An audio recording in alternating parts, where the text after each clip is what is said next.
बहराइच स्थित महसी तहसील क्षेत्र के महाराजगंज कस्बे में हुई हिंसा के मुख्य आरोपी अब्दुल हमीद के घर पर जल्द ही योगी सरकार का बुलडोजर चलने जा रहा है।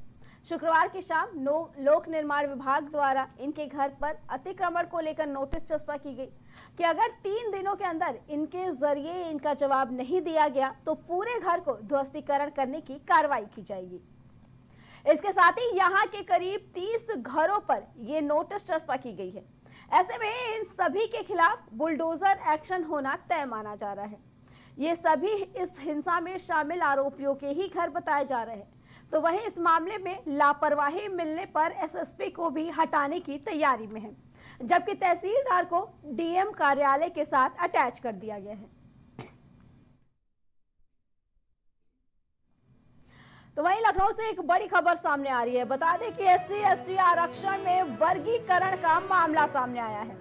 हरियाणा सरकार के फैसले का केशव मौर्य ने स्वागत किया। हरियाणा सरकार ने SC/ST में उप वर्गीकरण लागू कर दिया है। आरक्षण का लाभ वंचितों तक पहुंचना जरूरी है। केशव प्रसाद मौर्य का ये बयान। उनका कहना है कि भाजपा हर वर्ग के उत्थान के लिए प्रतिबद्ध है। बता दें ये बयान आया है जहां पे इनका कहना है कि आरक्षण का लाभ हर वर्ग को मिलना चाहिए। भाजपा हर वर्ग के उत्थान के लिए प्रतिबद्ध है। ये बयान आया केशव प्रसाद मौर्य की तरफ से, जहां पे SC/ST आरक्षण में वर्गीकरण किया जा रहा है।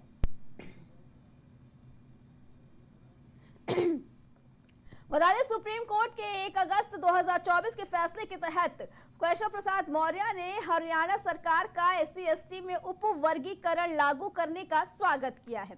उन्होंने कहा कि आरक्षण का लाभ उन वंचित तक पहुंचना जरूरी है जो 75 साल बाद भी हमारे ही समाज का एक बड़ा हिस्सा है, जो बहुत पीछे रह गया। उसने आगे बढ़ाने की जिम्मेदारी सभी दलों की है और इसका विरोध करना अस्वीकार्य रहेगा। हरियाणा के साथ साथ भाजपा सरकारें सबका साथ सबका विकास के मार्ग पर मोदी के नेतृत्व में समाज के हर वर्ग के उत्थान के लिए प्रतिबद्ध है और समाज के उत्थान करना सभी दलों का काम है। जो भी इसका विरोध करेगा, जो भी इसके विरोध में जाएगा, उसके लिए जनता उसका स्वीकार नहीं करेगी। बता दें कि ये केशव प्रसाद मौर्य का ये बयान आया है। उन्होंने ट्वीट किया है कि जो भी SC/ST वर्ग में वो उपकरण, बता दें कि उप वर्गीकरण लागू किए गए हैं, ये हरियाणा सरकार की तरफ से ये बहुत ही प्रशंसनीय कदम है।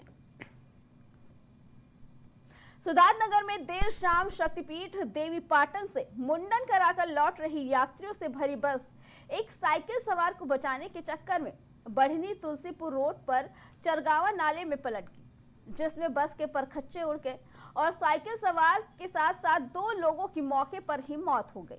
बस में सवार 22 दूसरे लोग घायल हो गए, जिन्हें प्राथमिक स्वास्थ्य केंद्र बढ़नी लाया गया, जहां 2 घायलों की हालत नाजुक देखकर उसे मेडिकल कॉलेज सिद्धार्थनगर के लिए रेफर कर दिया गया। साथ ही एक की मौत हो गई। तो वही सूचना पाकर मौके पर जिलाधिकारी और पुलिस अधीक्षक के साथ साथ भारी संख्या में पुलिस बल और प्रशासन के लोग पहुंचकर रेस्क्यू ऑपरेशन में जुट गए और इस मामले में बता दें कि पुलिस मामले की जांच कर रही है।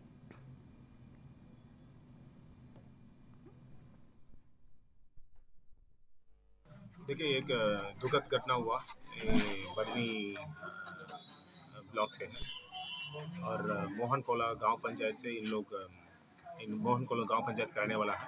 लगभग 55 लोग के आसपास बस में यात्रा कर रहा था और जो बडनी ब्लॉक में चारगा नदी है, उसमें नदियों में एक बस गिर गया और विशेष रूप से आसपास का गांव पंचायत का लोगों ने तुरंत आके इनको तुरंत रिस्पांस किया। साथ में मतलब पुलिस बल भी है, हमारा तहसील का टीम भी है, मदद किया और तुरंत सबको बाहर निकाल दिया गया है। हमारे इसी बढ़नी ब्लॉक के सोरठगढ़ थाने के मोहन कोला गाँव के लोग मुंडन कराने के लिए देवी पाटन जाते हैं। माता जी के दरबार से बच्चे का मुंडन करा के लौट रहे थे लोग। अब उसी समय किसी को बचाने में क्या हुआ एग्जैक्ट तो अभी बात स्पष्ट नहीं है। बस अचानक से जो चरगाव नदी है उसमें पलट गई, लेकिन स्थानीय लोग, पुलिस और तहसील प्रशासन के लोग सब लोग मौके पर पहुंच गए और माता रानी की कृपा है कि अधिकांश लोग सुरक्षित बाहर निकाल लिए गए। इसी पे आगे जानकारी देने के लिए हमारे साथ सिद्धार्थनगर से हमारे संवाददाता रवि प्रकाश जी चुके हैं। रवि, रात का मामला ये बताया जा रहा है कि एक साइकिल सवार को बचाने के चक्कर में ये हादसा हुआ, क्या कहना है इसके बारे में और अभी कैसी स्थिति है वहां पे? देखिए, एक बस जिसमें 55 लोग सवार थे, देवी पाटन मंदिर तुलसीपुर बच्चे का मुंडन कराने के लिए गए थे जी। तो बस वहां से वापस आ रही थी। शाम के करीब 6:30 बजे एक साइकिल सवार को बचाने के चक्कर में जो बस है वो चरगवा नाला है, ये सोहरतगढ़ का ही क्षेत्र है, उसमें पलट गया। अब साइकिल सवार को बचाने के चक्कर में ये बस पलटी, लेकिन साइकिल सवार उसकी चपेट में आया, वो मर गया जो 50 वर्ष का था, और उसी में सवार एक अजय जो 14 वर्ष का था लड़का, वो भी मर गया। और इन 55 लोगों में 22 लोग घायल हैं। इन 22 घायलों में 2 की हालत गंभीर है, जिनका मेडिकल कॉलेज में इलाज चल रहा है। और ऐसे में ये बड़ा ही दर्दनाक हादसा है। रेस्क्यू घंटों चला, क्रेन की सहायता ली गई, तब जाकर के बस को बाहर निकाला गया, उसमें फंसे लोगों को बाहर निकाला गया। और मौके पर जिलाधिकारी महोदय पहुंचे, इटवा से पूर्व बीजेपी विधायक व पूर्व मंत्री डॉक्टर सतीश द्विवेदी भी पहुंचे, और इस तरह से घायलों का जो भी हो सका मदद किए और उपचार चल रहा है। जी रवि, आपने कहा कि जो भी भाजपा के नेता विधायक पहुंचे, किस तरीके की मदद की है उन्होंने, क्योंकि घायलों का इलाज अभी चल रहा है, तो किस तरीके की मदद की बात कही है? जी, ये हुआ है कि जो जैसा इसमें घायल हुए हैं या मृतक हुए हैं, उनको सरकार द्वारा जो भी सुविधा उपलब्ध कराई जाएगी वो मुहैया कराई जाएगी। घायलों के इलाज को लेकर के किसी प्रकार का कोर कसर नहीं किया जाएगा। और इस घटना को लेकर के शोक संवेदना दुख व्यक्त किया है अपना। जी रवि, जो लोग बच गए हैं उनका क्या कहना है कि ये एक हादसा था, साइकिल वाले को बचाने के चक्कर में ही ये हादसा हुआ या कुछ और कारण था? जी, जो लोग बैठे हैं उन लोगों का साफ तौर पे कहना है कि जो हादसा हुआ वो जो बचे हैं कह रहे हैं कि मौत के मुंह से हम लोग बाहर निकले हैं, और इतना दर्दनाक हादसा इससे पहले उनके साथ नहीं हुआ था। बताते चले कि आए दिन ऐसी घटनाएं देखने को भी मिलती हैं। कहीं ना कहीं बस चालकों की भी लापरवाही है, जिसके चलते ये आए दिन ऐसी दुर्घटनाएं घट रही हैं। जी रवि, आपका बहुत बहुत धन्यवाद।